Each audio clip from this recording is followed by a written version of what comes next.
आइए बच्चों, आज हम लोग 2018 के साइंस पेपर को देखते हैं। जैसा कि आपका पहला प्रश्न है, और ये पहला प्रश्न हम शुरू करने से पहले एक दो बात ज़रूर बताएंगे। आप लोग वीडियो देखते तो हैं लेकिन लाइक शेयर सब्सक्राइब नहीं कर पाते। और दूसरी बात, न्यूमेरिकल प्रश्न जितना भी है वहाँ पर एन लिख करके उसको हम छोड़ देंगे। तो वहाँ पर आप इस चीज़ को निगेटिव थॉट में मत लीजिएगा कि ऐसा नहीं है, मुझे नहीं आता जो आपको नहीं बताएंगे। अंतिम क्लास में आपको जो भी होगा एक दो क्लास लेकर के पूरा न्यूमेरिकल को सॉल्व करेंगे। ठीक है, तो आते हैं हम पहले प्रश्न पर। पहला प्रश्न है, अभिक्रिया 2KMnO4 प्लस 16HCl, प्रतिफल है 2MnCl2, फिर प्लस 2KCl, और इसके बाद है आपको 8H2O प्लस 5Cl2 के अनुसार 3.20 मोल HCl कितने क्लोरीन के मोल उत्पाद करेगा। ठीक है, तो ये आपको न्यूमेरिकल है, इसको हम लोग छोड़ के चलते हैं अगले प्रश्न पर। आपका अगला प्रश्न है, कोल गैस। कौन सा गैस है बताएंगे जरा? कोल गैस के अंतर्गत जो आपको आता है, तो कोल गैस में जो आपको होता है वो क्या सब होता है? देखिए, कोल गैस में आपको होता है H2, और H2 का मतलब समझ गए होंगे, हाइड्रोजन। H2 का मतलब हाइड्रोजन। CH4 का मतलब मीथेन। CO का मतलब कार्बन मोनोऑक्साइड। तो याद रखिएगा, देखिए हम बताते हैं, अगर आपको नहीं याद रहे तो इसको बिल्कुल याद रख सकते हैं। देखिए, कोल गैस है, ठीक, कौन गैस है? कोल गैस है।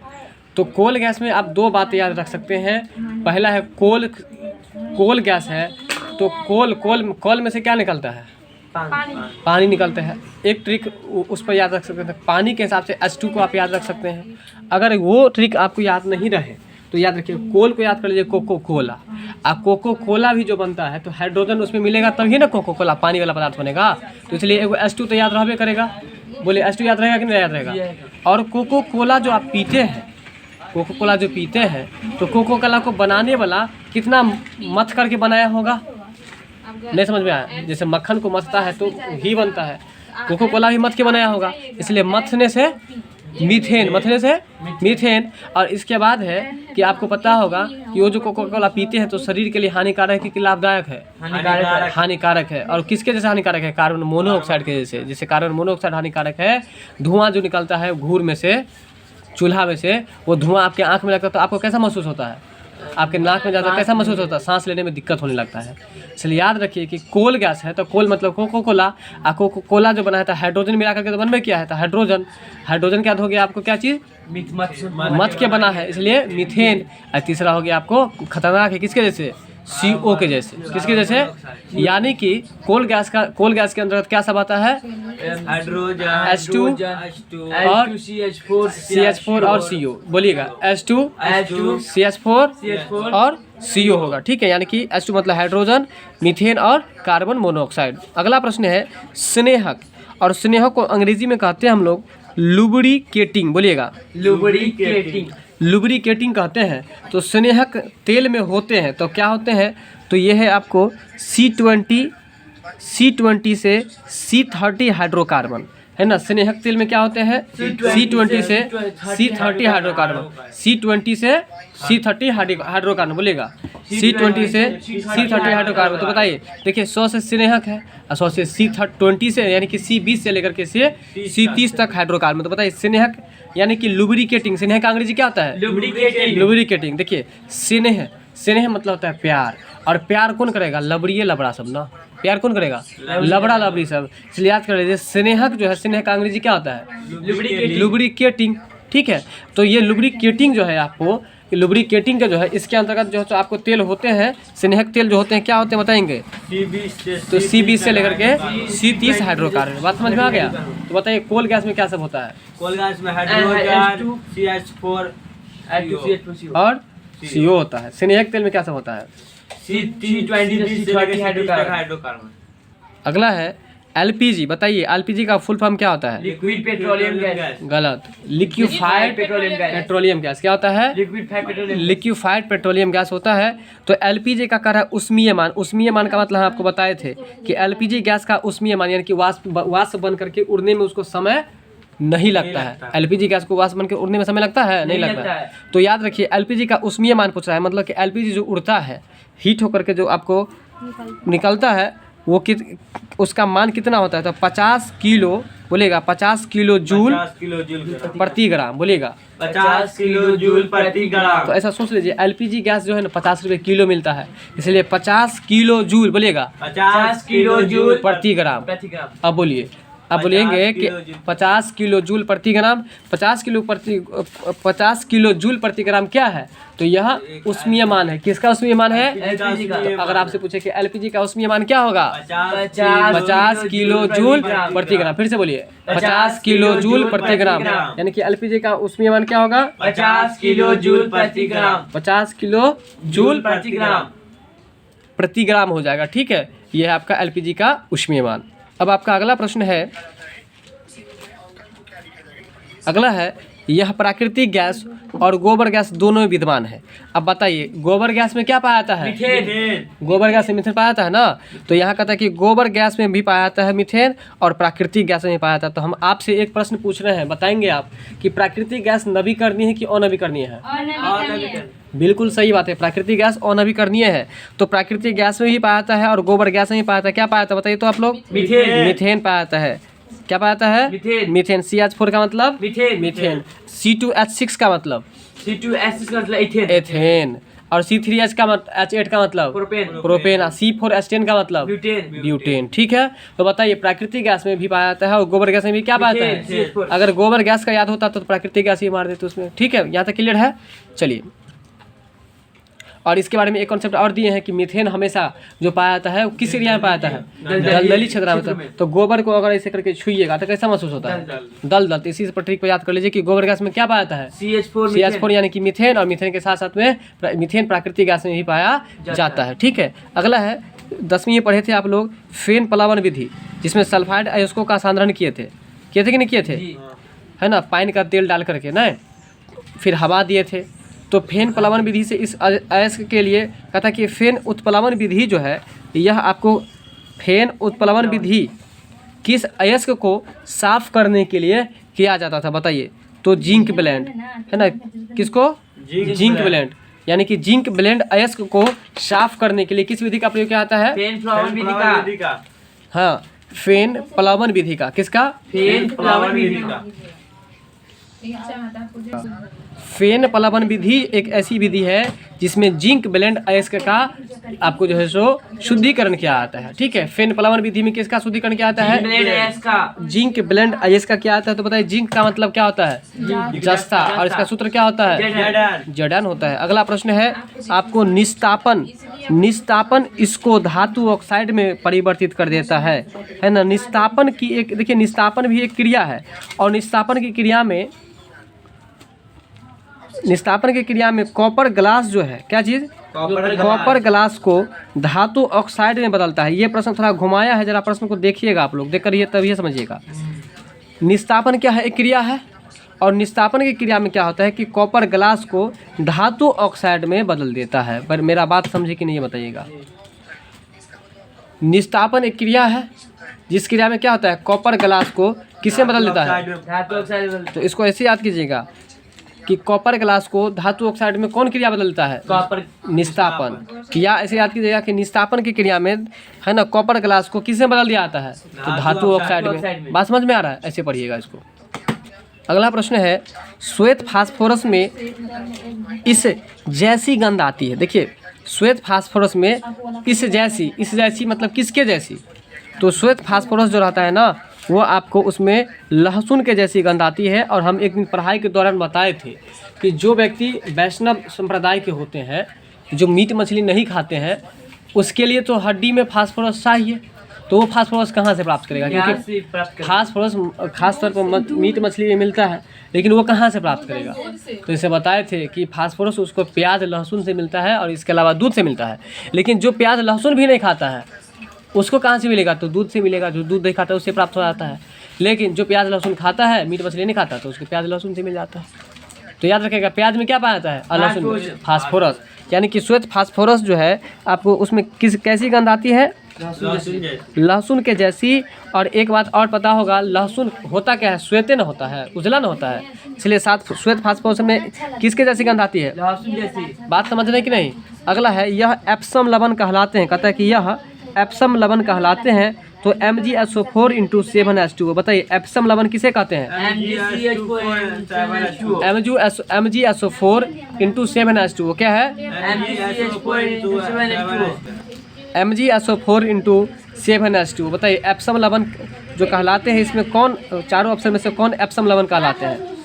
MgSO4 MgSO4 हाँ, तो बताइए एप्सम लवण किसको कहते हैं? MgSO4 इंटू 7H2O को, MgSO4 इंटू 7H2O को एप्सम लवण किसे कहते हैं? हाँ, MgSO4 इंटू 7H2O को हम लोग एप्सम लवण कहते हैं। तो याद रखिएगा एप्सम लवण किसे कहते हैं?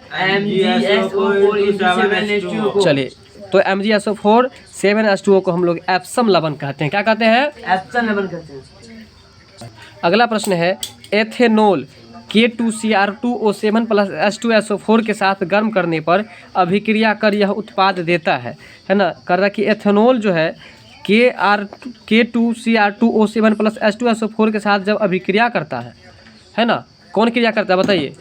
एथेनॉल जो क्रिया करता है तो करने का तो आपको क्या बनाता है? उत्पाद का मतलब अंग्रेजी में प्रोडक्ट होता है, तो क्या बनाता है? CH3COOH। तो बताइए CH3COOH किसका सूत्र है? सिरका का सूत्र है। किसका सूत्र है? सिरका का सूत्र है। ठीक है, तो बताइए कि सिरका जो बनता है वो किसको किसके साथ मिलाने से? देखिए, तो एथेनॉल को कहता है एथेनॉल K2Cr2O7 प्लस H2SO4 के साथ गर्म करने पर अभिक्रिया कर यह उत्पाद देता है। क्या देता है? तो CH3COOH। ठीक है, तो इस समीकरण को आप याद रखेंगे, इसको रट के याद कीजिएगा। ठीक है, अगला है किसका आविष्कार सर्वप्रथम किया गया? कहता है किसका आविष्कार सबसे पहले किया गया? आप जानते हैं यहाँ पर 4 क्वेश्चन, इस क्वेश्चन का जवाब देने के लिए आपको 4 क्वेश्चन की जानकारी होनी चाहिए। चलिए अगला प्रश्न है किसका आविष्कार सर्वप्रथम हुआ? बताइए आविष्कार होता है कि आविष्कार होता है? आविष्कार होता है। तो ये किसका आविष्कार आपको सबसे पहले हुआ? तो कहता है सर्वप्रथम मतलब सबसे पहले। तो देखिए डेवी का दीपक, इसका आविष्कार सबसे पहले हुआ है। और कब हुआ है? तो 8 जनवरी 1816 ईस्वी को हुआ। कब हुआ है? 8 जनवरी 1816 ईस्वी को हुआ। डेवी का दीपक का आविष्कार कब हुआ है? 8 जनवरी 1816 ईस्वी को। 8 जनवरी 1816 को। 8 जनवरी 1816 किसका आविष्कार सबसे पहले हुआ? डेवी का दीपक। ठीक है, देखिए डेवी का दीपक है और इसका आविष्कार कब हुआ है? 8 जनवरी 1816 ईस्वी को। हाँ बिल्कुल। देखिए हम लोग दीपक कब जलाएंगे बताइए? जनवरी के महीना में। कब जलाएंगे? जनवरी के महीना में, क्योंकि जनवरी के महीना में ठंडा बहुत ज़्यादा रहता है ना। ठीक है, तो इसलिए 8 जनवरी 1816 बोल के देखिए मिलेगा 8-18 मिलता है कि नहीं? इसलिए 8 जनवरी 1816। तो किसका आविष्कार सर्वप्रथम किया गया? डेवी का दीपक। कब किया गया? 8 जनवरी 1816 ईस्वी को। किसका आविष्कार किया गया? डेवी का दीपक। पहले तो बताएंगे इसके लिए बेलनाकार लेंस की आवश्यकता होती है। इसके लिए बेलनाकार लेंस की आवश्यकता होती है। ठीक है, तो किसके लिए बेलनाकार लेंस की आवश्यकता होती है? अबिंदुकता के लिए। ठीक है, देखिए बताते हैं। अबिंदुकता है बिंदु, तो बसे बिंदु, बसे बेलनाकार। तो यानी कि देखिए आपको पता है कि आँख में आपको खास तौर पर आप 2 ही तरह की बीमारी के बारे में जानते होंगे। एक जानते होंगे आप निकट दृष्टि दोष, और दूसरा जानते होंगे दूरदृष्टि दोष। लेकिन इसके अलावा एक और भी होता है जिसको जरा दूरदर्शिता कहते हैं या अबिंदुकता भी हम कहते हैं। तो अबिंदुकता अगर बीमारी किसी को हो जाए तो उसको किस तरह के लेंस की जरूरत होती है? तो याद रखिए अबिंदुकता तो बस बिंदुकता, बस बेलनाकार। यानी कि किसके लिए? इसके लिए बेलनाकार लेंस की आवश्यकता होती है। किसके लिए? अबिंदुकता के लिए। बताइए आप दीदी बताते जाएंगे निकट दृष्टि दोष का उपचार कौन सा लेंस? Upper lens. दूरदृष्टि का उत्तर लेंस। अबिंदुकता का बेलनाकार। चलिए अब यहाँ पर आपको बताया कि जरा दूरदर्शिता जो होता है उसके लिए कौन सा लेंस? तो उसके लिए बायोफोकल लेंस। लेकिन यहाँ पर आपको अबिंदुकता की चर्चा है, तो अबिंदुकता एक अलग बीमारी है, ये भी याद रखिएगा। ठीक है, तो अबिंदुकता के लिए कौन सा लेंस? अबिंदुकता के लिए बेलनाकार लेंस। बेलनाकार। ट्रिक क्या होता है? बिंदुकता से बेलनाकार। हाँ, बिंदुकता और बसे बेलनाकार लेंस की आवश्यकता होती है। ठीक है, चलिए अगला प्रश्न है यह एक प्राथमिक रंग नहीं है। तो बताइए प्राथमिक रंग का उदाहरण कौन है? प्राथमिक रंग लाल, हरा, नीला। बताइए आप लोग। लाल, पीला, नीला। लाल पीला नीला। तो बताएंगे कि प्राथमिक रंग के अंतर्गत जो आता है वो कौन कौन आता है। देखिए इसके बारे में जरा दो कंसेप्ट ले लीजिए आप लोग। कभी कभार आपको प्राथमिक रंग के अंतर्गत लाल पीला नीला दे देता है। ध्यान से सुन लीजिए, क्या बोले हम? लाल पीला नीला। कभी कभार आपको लाल हरा नीला दे देता है, यानी कि कभी पीला को भी मान लेता है तो कभी हरा को भी मान लेता है। हरा को मान लेता है। पीला और हरा, लाल हरा नीला कभी दे देता है, कभी लाल पीला नीला दे देता है। बात समझे हम क्या बोले? बोलिएगा। कभी लाल पीला नीला को मान, कभी लाल हरा नीला को मान। तो यहाँ दो गो में अंतर चलता है, पीला में और हरा में। तो आप दोनों बात याद रखिएगा। अब जब प्रश्न में ऐसा आएगा आपको तो आप उस हिसाब से काम कीजिएगा, ठीक है? हाँ, लाल पीला नीला ये आपको प्राथमिक रंग में आता है। किस में आता है? प्राथमिक रंग में आता है। हाँ, और इसके साथ साथ में कभी कभी आपको क्या देता है? तो लाल हरा नीला क्या देता है? लाल हरा, ठीक है? तो समझ में आ गया, लाल पीला नीला समझ में आ गया। यहाँ ऑप्शन में देखिए संतरी दिया हुआ है ना, याद रखिएगा संतरी जो है वो प्राथमिक रंग में नहीं आता है, ठीक है? अगला है पृष्ठ तनाव का मात्रक क्या है? तो पृष्ठ तनाव का जो मात्रक है, पृष्ठ तनाव का मात्रक क्या है बताइए? न्यूटन प्रति मीटर। न्यूटन प्रति मीटर। पृष्ठ तनाव का मात्रक क्या है? न्यूटन प्रति न्यूटन प्रति मीटर है। देखिए एक बात बताते हैं आपको हम, पृष्ठ तनाव है, पृष्ठ तनाव में तनाव लगा हुआ है। देखिए तनाव आपको कभी कभी महसूस होता होगा, कब? जब कोई न्यू काम कीजिएगा तब। बात समझ में आया? तो इसलिए पृष्ठ तनाव से याद रखिएगा, तनाव जब होगा तो तनाव कब होगा? जब कोई न्यू काम होगा। इसलिए पृष्ठ तनाव का मात्रा क्या है? तो न्यूटन प्रति मीटर। बताइए क्या होगा? न्यूटन प्रति मीटर। पृष्ठ तनाव का मात्रा क्या होगा? न्यूटन प्रति मीटर। अगला प्रश्न है, कौन अनुप्रस्थ तरंग नहीं होती है? अब देखिए अनुप्रस्थ करा, कौन अनुप्रस्थ तरंग नहीं है, ठीक है? तो अनुप्रस्थ तरंग कौन नहीं है? देखिए ध्वनि जो है वो अनुप्रस्थ तरंग नहीं है, तो ध्वनि क्या है? वो अनुदैर्घ्य तरंग है। ध्वनि क्या है? और ये क्वेश्चन इतना ज़्यादा पूछता है कि मत पूछिए, और बच्चा कन्फ्यूजन ही बहुत ज़्यादा होता है। तो याद रखिएगा ध्वनि, ध्वनि मतलब आवाज़। जब ये बच्चा आवाज़ अगर बहुत ज़्यादा करेगा तो इसको सिखाएंगे कि तुम धैर्य रखो। क्या सिखाएंगे? धैर्य से हो जाएगा ध्वनि। अनुदैर्घ्य, धैर्य से हो जाएगा अनुदैर्घ्य, यानी कि ध्वनि कैसा तरंग दर्ज है? अनुदैर्घ्य। कैसा तरंग है? अनुदैर्घ्य। वहीं अब यहाँ पर आइए 3 क्वेश्चन को हम लोग सीखेंगे। सबसे पहले तो ध्वनि के बारे में हम लोग समझ ही गए, ध्वनि कैसा तरंग है? अनुदैर्घ्य। अब है कि जल की सतह पर उत्पन्न तरंग अनुप्रस्थ, वो अनुप्रस्थ होगा। प्रकाश तरंग अनुप्रस्थ होगा, ठीक है? ये 2 बातें हम लोग याद रखेंगे कि जल की सतह पर जो उत्पन्न तरंग होगा, जल की सतह पर तरंग उत्पन्न होते हुए कभी देखे आप लोग देखे होंगे। आप तालाब में जाएंगे और एक ढेला को उठा करके, एक ईंट को उठा करके फेंकेंगे, उठाने का देखिएगा पानी ऐसे ऐसे ऐसे ऐसे होता रहता है, होता कि नहीं होता है? उसी को हम लोग क्या बोलते हैं? तरंग। तो बताइए कि जल की सतह पर जो उत्पन्न तरंग होती है वो कैसी तरंग होती है? अनुप्रस्थ, क्योंकि वो किसी परत पर होती है, ठीक है? और इसका दूसरा हो गया आपको प्रकाश तरंग, ठीक है? तो प्रकाश तरंग जो है आपको, वो भी आपको क्या है? देखिए प से प्रकाश है, आप प से परस्थ है, तो परस्थ से याद कर लीजिए अनुप्रस्थ। बात समझ में आया? तो बताइए अनुप्रस्थ तरंग का उदाहरण बताइए आप लोग। जल की सतह पर होने, जल की सतह पर उत्पन्न तरंग, और दूसरा प्रकाश तरंग। अब बताइए ध्वनि कैसा तरंग है? अनुदैर्घ्य तरंग है। अगला प्रश्न है कोणीय संवेग, और कोणीय संवेग का बीमीय सूत्र पूछ रहा है कि क्या हो गया? कोणीय संवेग का बीमीय सूत्र होगा ml² T इनवर्स, है ना? T inverse -1। कोणीय संवेग का बीमीय सूत्र क्या होगा? ml² T इनवर्स 1, ठीक है? कोणीय संवेग का बीमीय सूत्र क्या होगा? ml² T इनवर्स 1, ठीक है? ठीक है, बताएंगे कोणीय संवेग का बीमीय सूत्र क्या होगा? ml² T इनवर्स 1, ब्रैकेट में बंद है, ठीक है? वो ब्रैकेट में बंद वाला बात तो याद रहेगा, क्यों? क्योंकि कभी भी याद रखिए बीमीय सूत्र कभी भी लिखा आता है, बीमीय सूत्र कभी भी लिखा आता है तो हमेशा बड़ा ब्रैकेट में लिखा आता है, याद रखिएगा। तो बताइए कोणीय संवेग का बीमीय सूत्र क्या होगा?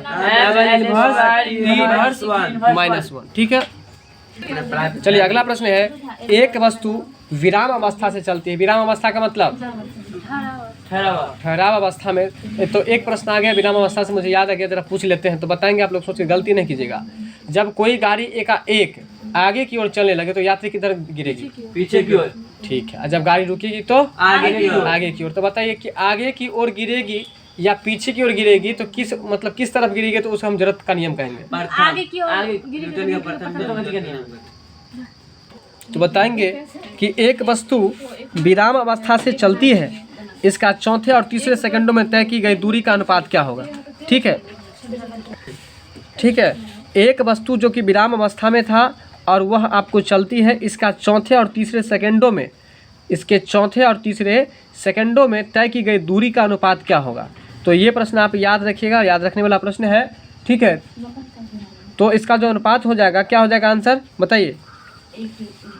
इसका आंसर जो है सो ऑफिशियल आंसर की से रिलीज़ नहीं किया गया है, और वैसे भी इसका आंसर अनुपात में होना चाहिए जो कि बट्टा में दे दिया है, इसलिए इसको इस तरह ही हम लोग छोड़ देंगे। चलेंगे अगले प्रश्न पर। चलिए अगला प्रश्न है, एक 4 किग्रा और 1 किग्रा द्रव्यमान की गतिज ऊर्जा का समान है। कहता है कि एक 4 किग्रा मतलब एक वस्तु है जो कितना किलो का है, 4 किलोग्राम का, और दूसरा वस्तु कितना किलो का है, 4 किलो, 1 किलो का है, 1 किलो का है। 4 किग्रा और 1 किग्रा द्रव्यमान की गतिज ऊर्जा समान है। कहने का मतलब कि 4 किग्रा और 1 किग्रा द्रव्यमान की गतिज ऊर्जा क्या है, समान है। तो इनके संवेगों का अनुपात क्या होगा, तो इनके संवेगों का अनुपात हो जाएगा 2:1। ये प्रश्न भी आपको क्या करना है, याद करना है। ठीक है, न्यूमेरिकल नहीं है, ये आपको याद रखना है। ठीक, तो बताइए संवेग जो है कैसी राशि है। चलिए अगला है, 1 सेंटीग्रेड तथा 1 फ़ारेनहाइट थर्मामीटर को उबलते पानी में रखा गया। कहता है कि 1 सेंटीग्रेड तथा फ़ारेनहाइट थर्मामीटर को उबलते पानी में रखा गया। फ़ारेनहाइट थर्मामीटर 140 डिग्री दिखा रहा था। जब पानी ठंडा किया गया तो उस समय सेंटीग्रेड थर्मामीटर के अनुसार कितना तापमान घट जाएगा, तो 40 डिग्री घट जाएगा। कहने का मतलब जरा प्रश्न को समझिए, 1 सेंटीग्रेड 1 फ़ारेनहाइट थर्मामीटर को उबलते पानी में रखा गया। फ़ारेनहाइट थर्मामीटर 140 डिग्री दिखा रहा था, मतलब फ़ारेनहाइट में कितना दिखा रहा था, 140 डिग्री दिखा रहा था। जब पानी को ठंडा किया गया उस समय सेंटीग्रेड थर्मामीटर के अनुसार कितना तापमान घट जाएगा, तो 40 डिग्री घट जाएगा। इस प्रश्न को भी 2 बार पढ़ करके छोड़ दीजिएगा। ठीक है, अगला प्रश्न है, एक बर्तन में गैस का दाब P है। एक बर्तन में गैस का दाब क्या है, P का मतलब प्रेशर। अगर सारे अणुओं का द्रव्यमान आधा हो जाए, उनकी गति 2 गुनी कर दी जाए, तो नया दाब क्या हो जाएगा बताइए। तो नया दाब हो जाएगा आपको 2P। क्या हो जाएगा, 2P हो जाएगा। चलिए, तो एक बर्तन में गैस का दाब क्या है, P का मतलब प्रेशर। तो आप भी प्रेशर में नहीं आइए, सवाल पर ध्यान दीजिए। अगर सारे अणुओं का द्रव्यमान आधा और उसकी गति को 2 गुनी कर दी जाए, बताइए किसको आधा करते हैं और किसको 2 गुनी करते हैं। आधा करेंगे, उसकी गति को 2 गुनी कर देंगे। नहीं, अणुओं के द्रव्यमान को आधा करेंगे और गति को क्या करेंगे, 2 गुनी। तो बताइए, आप जो द्रव्यमान को आधा कर रहे हैं और गति को 2 गुनी कर रहे हैं, उस गैस का दाब क्या है, P है। यानी कि एक बर्तन में गैस का दाब क्या है, P है, और अणुओं का द्रव्यमान क्या है, आधा, द्रव्यमान आधा और उसकी गति 2 गुनी। तो नया दाब क्या होगा, तो नया दाब क्या हो जाएगा बताइए, 2P होगा। क्या होगा, 2P होगा। क्या होगा, 2P होगा। अब आपका अगला प्रश्न है, 2 ध्वनि तरंगों के बीच कालांतर 60 डिग्री है। ध्यान दीजिए, प्रश्न को जरा पढ़िएगा आप लोग। 2 ध्वनि तरंगों के बीच कालांतर 60 डिग्री का है। कालांतर कितना है, 60 डिग्री है। तो पथांतर क्या होगा। प्रश्न देखिए, पढ़ने में बहुत अच्छा लगेगा। यानी कि कालांतर दिया है तो पथांतर निकालना है। तो पढ़िए, 2 ध्वनि तरंगों के बीच कालांतर कितना डिग्री है, 60 डिग्री। तो पथांतर क्या होगा, 2 λ/6। इसको क्या बोलेंगे, लैम्बडा। तो बताइए, क्वेश्चन को बिना देखे बोलिए, 2 ध्वनि तरंगों के बीच, बोलिएगा 2 ध्वनि तरंगों के बीच कालांतर कितना डिग्री है, 60 डिग्री। तो पथांतर क्या होगा, λ/6। तो प्रश्न को 1-2 बार आप लोग पढ़ेंगे और इस प्रश्न को भी याद रखेंगे। इसको लैम्बडा बुलाता है। क्या बुलाता है, लैम्बडा। ठीक है, तो ये बात समझ में आ गया होगा कि 2 ध्वनि तरंगों के बीच में आपको कालांतर जो है वो कितना डिग्री है, 60 डिग्री है। तो पथांतर क्या होगा, λ/6 हो जाएगा, λ/6 हो जाएगा। अब आपका अगला प्रश्न है कि किसकी न्यूनतम तरंग दैर्घ्य होती है, बताइए। न्यूनतम तरंग दैर्घ्य जो होता है वो आपको गामा किरण की होती है। लेकिन गामा किरण सबसे खतरनाक इसलिए माना जाता है क्योंकि गामा किरण में भेदन क्षमता बहुत ही ज़बरदस्त होती है। याद रखिएगा, भेदन क्षमता इसका बहुत ही ज़बरदस्त होता है। अगर आपकी बॉडी पर टॉर्च जलाएंगे ना तो आपका अंदर का हड्डी भी दिखने लगेगा। इसमें भेदन क्षमता होती है, सीधे आर पार कर जाता है। इसलिए गामा किरण को बहुत खतरनाक माना गया है, भेदन क्षमता। ठीक है, और तो तरंग दैर्घ्य के मामला में अगर कहा जाए तो कौन सा किरण है जिसका तरंग दैर्घ्य कम होता है, तो गामा किरण। न्यूनतम मतलब क्या हुआ, सबसे कम। तो सबसे कम तरंग दैर्ध्य की अगर बात करें तो सबसे कम किसका होगा, गामा रे। गामा किरण का, गामा रे का। ठीक है, अगला प्रश्न है, निम्नलिखित में से इसको क्या करेंगे, कट कर देंगे। कौन नाभिकीय रिएक्टर में मंदक का कार्य करता है।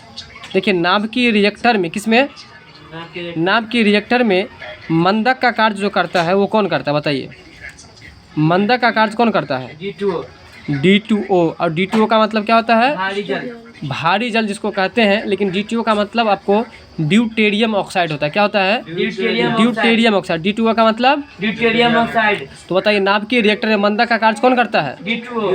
D2O कौन करता है, D2O। D2O को क्या कहते हैं, ड्यूटेरियम ऑक्साइड। और इसका उपनाम भारी जल। क्या होता है, भारी जल। अगला है, कौन धन आवेशित है। देखिए धन आवेशित का मतलब क्या होता है, पॉजिटिव, मतलब प्लस वाला। ठीक है, तो याद रखिए अल्फा कण जो है, कौन कण, अल्फा कण। अल्फा कण आपको धन आवेशित है। अल्फा कण जो है क्या है, धन आवेशित है, यानी कि इस पर प्लस होता है। ठीक है, और देखिए अल्फा क्या दिए, बी किरण है, और ये क्या है आपको, गामा किरण। वाई के जैसे है उसको क्या बोलेंगे, गामा किरण। और एक्स जो है वो एक्स किरण कहलाएगा, जिसको हम जो कहते हैं हड्डी उड्डी टूट जाता है तो क्या करते हैं, एक्सरे। तो एक्सरे का हिंदी है एक्स किरण। बात समझ में आ गया। तो बताइए एक्सरे का खोज किसने किया, रोएंटजेन ने किया। अगला तो अल्फा कण कैसा कण है, अल्फा कण धन आवेशित है। धन आवेशित मतलब प्लस चिन्ह हो, यानी कि पॉजिटिव। क्या होगा, पॉजिटिव। और एक कृष्णा का तापमान 2000 केल्विन है। ठीक है, कैसे क्या हुआ, केल्विन, जिस पर अधिकतम तरंग दैर्ध्य लैम्डा एम और तापमान 3000 केल्विन है, तो अधिकतम तरंग दैर्ध्य का मान क्या होगा। ये न्यूमेरिकल है, इसको हम लोग छोड़ के चलेंगे। चलिए, कक्षीय तापमान पर किसी विशिष्ट ऊष्मा क्षमता न्यूनतम, कहता है कि कक्षीय तापमान पर किसकी विशिष्ट ऊष्मा क्षमता न्यूनतम है, पर मोलर विशिष्ट ऊष्मा क्षमता अधिकतम है। ये प्रश्न आपको याद रखना पड़ेगा। तो ध्यान दीजिए, कक्षीय तापमान पर, किस तापमान पर, कक्षीय तापमान पर किसकी विशिष्ट ऊष्मा क्षमता है ना, विशिष्ट ऊष्मा क्षमता के बारे में बात हो रहा है। विशिष्ट ऊष्मा क्षमता क्या पूछ रहा है, न्यूनतम किसका है। ठीक है, क्या कर रहा है, न्यूनतम किसका है, पर मोलर विशिष्ट ऊष्मा जो है क्या है, वो अधिक है। मोलर विशिष्ट ऊष्मा क्या है, अधिक है। अधिक है। तो पढ़िएगा जरा क्वेश्चन, कक्षीय तापमान पर किसकी विशिष्ट ऊष्मा क्षमता न्यूनतम है, पर मोलर विशिष्ट ऊष्मा क्षमता अधिक है। बिल्कुल, कक्षीय तापमान पर किसकी विशिष्ट ऊष्मा क्षमता न्यूनतम है, कक्षीय तापमान पर किसकी विशिष्ट ऊष्मा क्षमता न्यूनतम है, लेकिन मोलर विशिष्ट ऊष्मा क्षमता क्या है, अधिक है। हाँ, और मोलर विशिष्ट ऊष्मा क्षमता जो है वो आपको अधिकतम है। क्या है, अधिकतम है। तो वो बताइए मोलर विशिष्ट क्षमता अधिकतम किसका है, पीबी। पीबी का मतलब लेड, सीसा, लेड जिसको कहते हैं। ठीक है, और एल का मतलब एल्युमिनियम, यू का मतलब कॉपर, एजी का मतलब सिल्वर, विद्युत का सबसे अच्छा सुचालक चांदी, चांदी का संकेत एजी। आगे है, एक आवेश Q को एक घन के केंद्र में रखा जाता है। इसके सारे 6 फलकों में निकलने वाला विद्युत फ्लक्स जो होगा क्या होगा, बताइए। चलिए, तो एक आवेश Q को एक घन के केंद्र में रखा गया। जरा प्रश्न पढ़ेगा मेरे साथ। एक आवेश को एक घन के केंद्र में रखा जाता है। किस केंद्र में रखा गया, घन के केंद्र में, घन के केंद्र में रखा गया।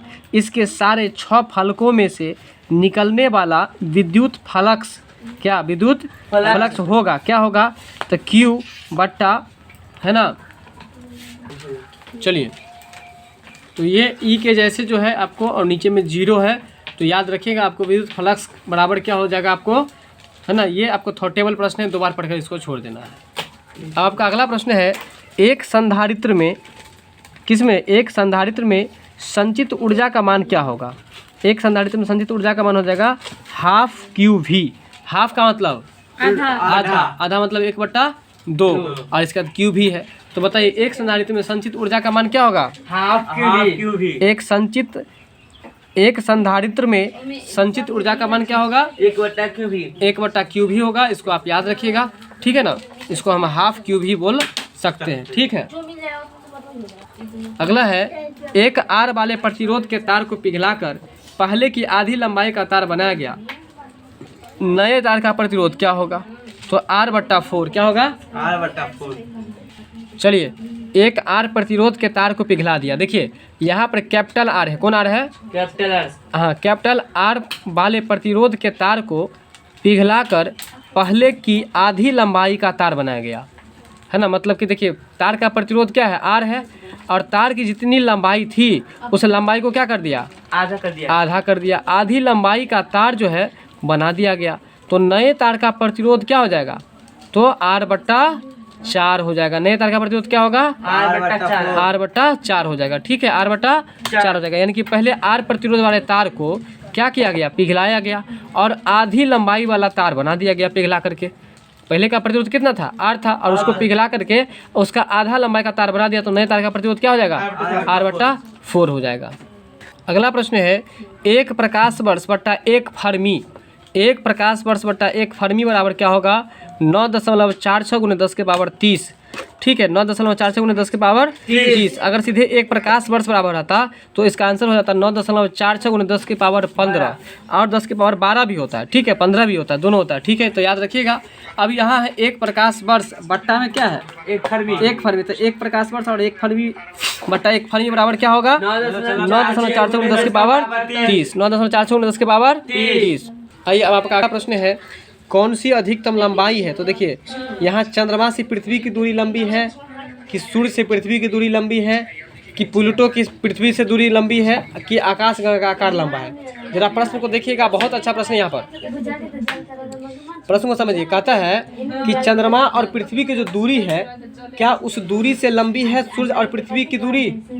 क्या उससे दूरी है प्लूटो और पृथ्वी की दूरी?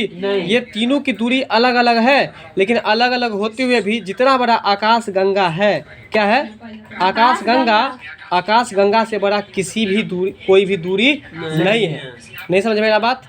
चलिए, तो देखिए ये कहता है कि चंद्रमा और पृथ्वी के बीच में, सूर्य और पृथ्वी के बीच में, प्लूटो और पृथ्वी के बीच में जो दूरी है, उस दूरी से कहीं ज़्यादा बड़ा दूरी है किसका? आकाश के आकार की लंबाई है, यानी कि वही दूरी है। बात समझ में आ गया? वही बात है। ठीक है,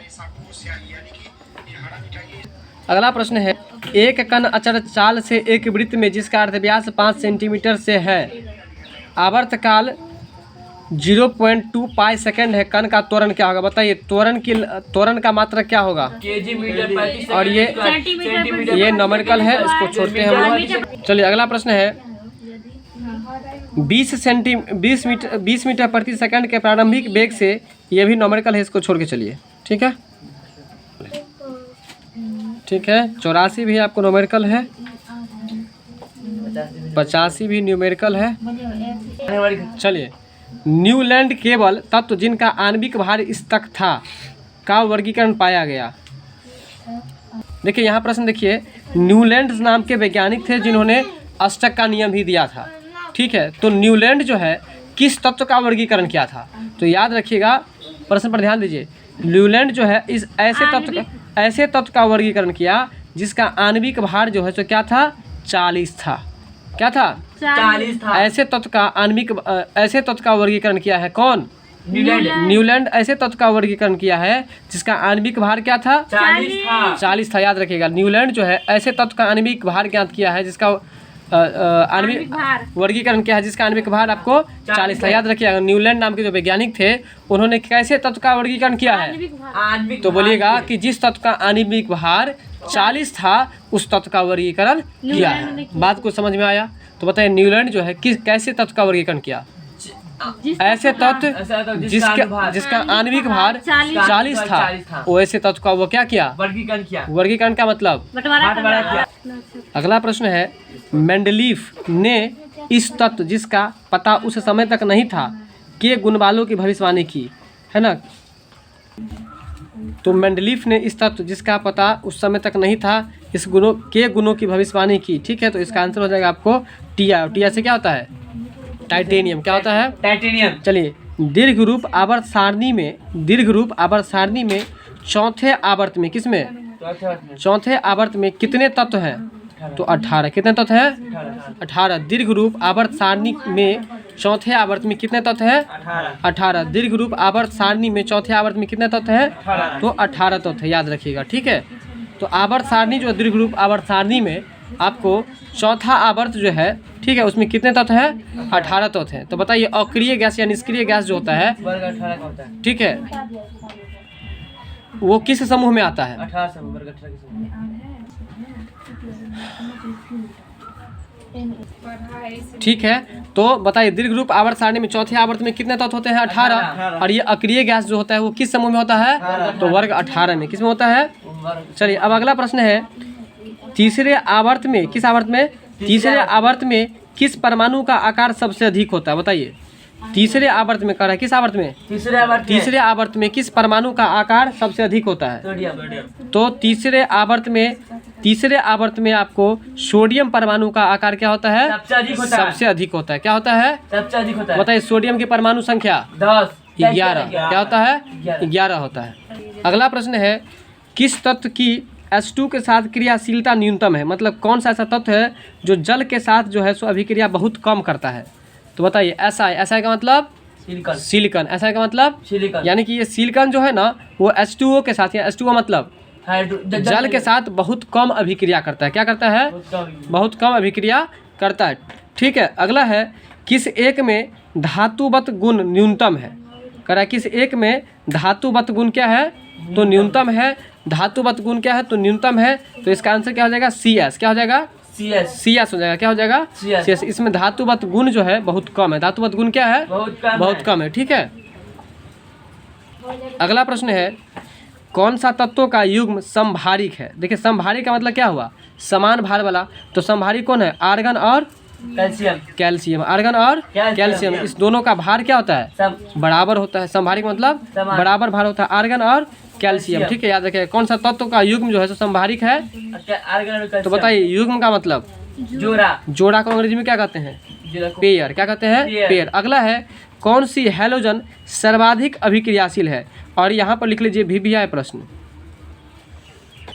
ठीक है, कौन सी हैलोजन सर्वाधिक क्रियाशील है? तो इसका आंसर हो जाएगा F से। क्या होता है? फ्लोरीन होता है। और ये हैलोजन वर्ग का जो भी तत्व होता है वो आपको वर्ग 17 में होता है। किस में होता है? वर्ग 17 में होता है। ठीक है, ये भी याद रखिएगा।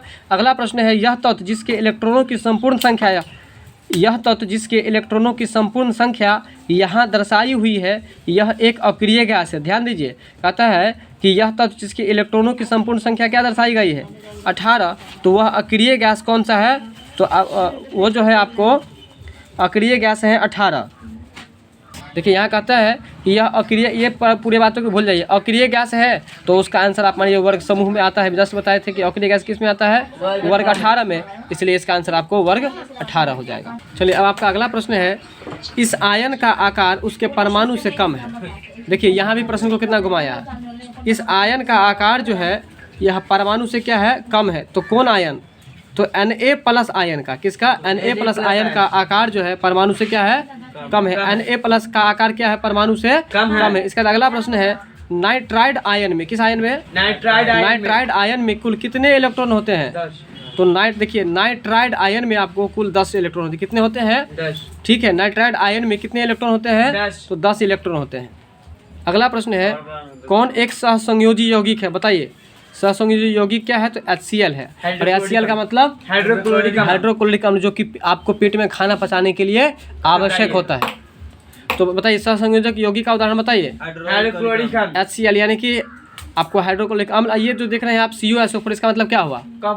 Copper sulphate. क्या हुआ? Copper sulphate. सही बात है। अगला है, अभिक्रिया Zn + CuSO4 फिर है ZnSO4 + Cu में क्या है? तो Zn का ऑक्सीकरण होता है। Zn का क्या होता है? इस प्रश्न को आप छोड़ दीजिएगा, वैसे थोड़ा टेबल में इसको मान करके 2 बार पढ़ लीजिएगा, वो भी परीक्षा के टाइम में पढ़ लेना आप लोगों को, अभी नहीं पढ़ना। ठीक है, और आज का हमारा सेकेंड लास्ट प्रश्न है, N-हेक्सेन का नियोहेक्सेन। कहता है N-हेक्सेन का नियोहेक्सेन इसका उदाहरण है। तो समावयवता अभिक्रिया क्या है? समावयवता अभिक्रिया। N-हेक्सेन का नियोहेक्सेन इसका उदाहरण है, तो समावयवता अभिक्रिया। चलिए, तो N-हेक्सेन का नियोहेक्सेन का उदाहरण जो है वो समावयवी अभिक्रिया है। और आज का हमारा लास्ट प्रश्न जो है वो है, C के एक परमाणु का ग्राम में भार क्या है? C के एक परमाणु का, किसका? C के एक परमाणु का ग्राम में भार क्या है? तो 1.99 × 10⁻³ 10 के पावर -23। तो फिर से बताइए 1.99 गुणे 10 के पावर -23 ये क्या है? तो यह आपको ग्राम में भार है। हाँ, यह C के एक परमाणु का भार है और वो भार क्या चीज में है? ग्राम में। ग्राम में। किसमें है? ग्राम में। तो C के एक परमाणु का भार बोलिएगा 1.99 गुणे 10 के पावर -23 ग्राम बोलिएगा। ये ग्राम यहाँ पर लगेगा। ठीक है, तो क्वेश्चन थोड़ा घुमाया है लेकिन आपको हम सिंपल करके बता दिए कि C मतलब कार्बन के एक परमाणु का भार कितना होगा? 1.99 गुणे 10 के -23 ग्राम। ठीक है, बात समझ गए? वीडियो अच्छी लगी हो तो लाइक शेयर सब्सक्राइब जरूर कीजिएगा। मिलते हैं अगली वीडियो में।